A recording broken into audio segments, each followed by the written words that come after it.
ನಮಸ್ಕಾರ ವೀಕ್ಷಕರೇ, ಈ ಸಂಜೆ ನ್ಯೂಸ್ಗೆ ಸ್ವಾಗತ. ಚೀನಾದ ಬ್ಯಾಂಕಿಂಗ್ ವ್ಯವಸ್ಥೆಯಲ್ಲಿ ಭಾರೀ ಬಿರುಕು ಮೂಡಿದ್ದು ಸುಮಾರು 40ಕ್ಕೂ ಹೆಚ್ಚು ಬ್ಯಾಂಕ್ಗಳು ಮುಳುಗುವ ಸ್ಥಿತಿಗೆ ತಲುಪಿವೆ. ರಿಯಲ್ ಎಸ್ಟೇಟ್ ಕ್ಷೇತ್ರಕ್ಕೆ ಹೆಚ್ಚಿನ ಸಾಲ ನೀಡಿಕೆ ಹಾಗೂ ಇತರೆ ಕಾರಣಗಳಿಂದಾಗಿ ದೇಶದಲ್ಲಿ ಸುಮಾರು 3800 ಬ್ಯಾಂಕ್ಗಳು ಸಮಸ್ಯೆಯ ಸುಳಿಗೆ ಸಿಲುಕಿವೆ ಎಂದು ವರದಿಯಾಗಿದೆ. ಡ್ರ್ಯಾಗನ್ ರಾಷ್ಟ್ರದಲ್ಲಿ ಬ್ಯಾಂಕ್ಗಳ ದಿವಾಳಿತನ ಮುಂದುವರೆದಿದ್ದು ವಿಶ್ವವ್ಯಾಪಿ ಇದು ಭಾರೀ ಸಂಚಲನ ಮೂಡಿಸಿದೆ. ಚೀನಾದ ಜಿಯಾಂಗ್ಸಿ ಬ್ಯಾಂಕ್ ದಿವಾಳಿ ಎದ್ದಿದ್ದು ಠೇವಣಿದಾರರು ಹಣ ವಾಪಸ್ಸಿಗಾಗಿ ಬ್ಯಾಂಕ್ ಮುಂದೆ ಜಮಾಯಿಸಿ ಪ್ರತಿಭಟನೆ ನಡೆಸುತ್ತಿದ್ದಾರೆ. ಸಮಸ್ಯೆಗೆ ಸಿಲುಕಿರುವ 3800 ಹಣಕಾಸು ಸಂಸ್ಥೆಗಳು ಒಟ್ಟಾರೆ 7.5 ಲಕ್ಷ ಕೋಟಿ ಡಾಲರ್ಗಳಷ್ಟು ಆಸ್ತಿ ಹೊಂದಿವೆ. ಇವು ದೇಶದ ಒಟ್ಟಾರೆ ಬ್ಯಾಂಕ್ ವಲಯದ ಆಸ್ತಿಯ 13%.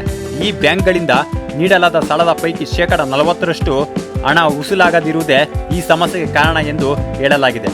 2023ರ ಅಂತ್ಯದ ವೇಳೆಗೆ 27 ಸ್ಥಳೀಯ ಬ್ಯಾಂಕ್ಗಳು ಕುರಿತು ಸಂಶೋಧನೆ ಆಧರಿಸಿ ಹೇಳುವುದಾದರೆ 2022ಕ್ಕೆ ಹೋಲಿಸಿದಲ್ಲಿ ರಿಯಲ್ ಎಸ್ಟೇಟ್ ಕ್ಷೇತ್ರಕ್ಕೆ ಸಾಲ ನೀಡಿಕೆ 30% ಹೆಚ್ಚಾಗಿದೆ ಎಂದು ದಿ ಲಿಬರ್ಟಿ ಟೈಮ್ಸ್ ತಿಳಿಸಿದೆ. 2021ರಲ್ಲಿ Evergrande, Country Garden, Sino Ocean Group, SOHO ದಂತಹ ರಿಯಲ್ ಎಸ್ಟೇಟ್ ಸಂಸ್ಥೆಗಳು ಪತನ ಹೊಂದಿದ ಬಳಿಕ ಚೀನಿ ಬ್ಯಾಂಕ್ಗಳು ತೀವ್ರ ಒತ್ತಡಕ್ಕೆ ಸಿಲುಕಿವೆ. ಸರ್ಕಾರ ವಿಧಿಸಿರುವ ಕಠಿಣ ಕರೆನ್ಸಿ ನಿಯಂತ್ರಣದಿಂದಾಗಿ ಚೀನಾದ ಬ್ಯಾಂಕ್ಗಳು ಬಿಕ್ಕಟ್ಟಿನಿಂದ ಹೊರಬಂದು ಲಾಭ ಗಳಿಸುವುದು ಅಸಾಧ್ಯದ ಮಾತಾಗಿದೆ ಎಂದು ತೈವಾನ್ನ ನಿಧಿ ಹೂಡಿಕೆದಾರರೊಬ್ಬರು ತಿಳಿಸಿದ್ದಾರೆ. ಸುಮಾರು 3000 ಚೀನಿ ಬ್ಯಾಂಕ್ಗಳು ತಾಂತ್ರಿಕವಾಗಿ ದಿವಾಳಿ ಎದ್ದಿವೆ ಎಂದು ಲಿಬರ್ಟಿ ಟೈಮ್ಸ್ ವರದಿ ಮಾಡಿದೆ. ಈ ಬಿಕ್ಕಟ್ಟಿನ ಹಿನ್ನೆಲೆಯಲ್ಲಿ ಸಣ್ಣ ಬ್ಯಾಂಕ್ಗಳು ಉಳಿತಾಯ ಮತ್ತು ಸಾಲ ನೀಡಿಕೆಯಲ್ಲಿ ತೊಂದರೆಗಳನ್ನು ಎದುರಿಸುತ್ತಿದೆ.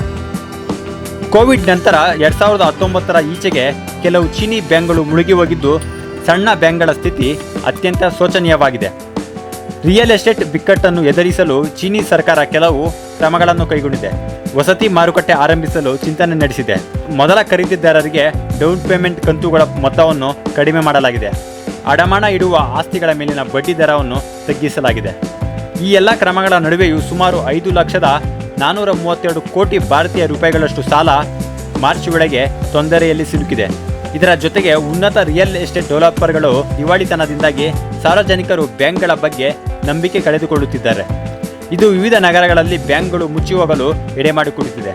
ಬ್ಯಾಂಕ್ಗಳನ್ನು ವಿಲೀನಗೊಳಿಸಲು ಚೀನಿ ಸರ್ಕಾರ ನಿರ್ಧರಿಸಿರುವುದರಿಂದ ಸಾರ್ವಜನಿಕರು ಬ್ಯಾಂಕ್ಗಳ ಮೇಲೆ ಇನ್ನಷ್ಟು ಅಪನಂಬಿಕೆ ಹುಟ್ಟುತ್ತಿದೆ. ಇದರಿಂದ ಪರಿಸ್ಥಿತಿ ಇನ್ನಷ್ಟು ಬಿಗಡಾಯಿಸಬಹುದು ಎಂದು ಆರ್ಥಿಕ ತಜ್ಞರು ವಿಶ್ಲೇಷಿಸಿದ್ದಾರೆ.